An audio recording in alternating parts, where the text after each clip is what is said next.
कबूल केलं हे पैसे बीजेपीवाल्यांचे होते. 50 लाख रुपये इकडे वाटायला त्यांनी आणले होते.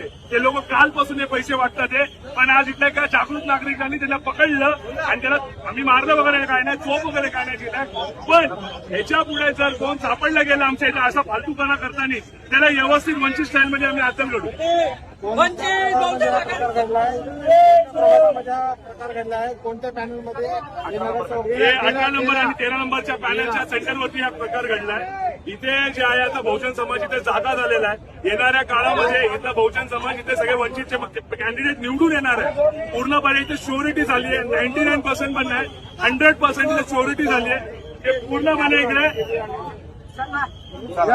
वंचितचे सगळे कॅन्डिडेट निवडून येणार आहे. फक्त आणि फक्त त्या कारणाने हे इथले जे सत्ताधारी इथले जे मनुवादी जातीवादी पक्ष आहे ते बीजेपी सारखे हे लोकांनी इथे पैसे वाटण्याचं काम सुरू केलेलं आहे.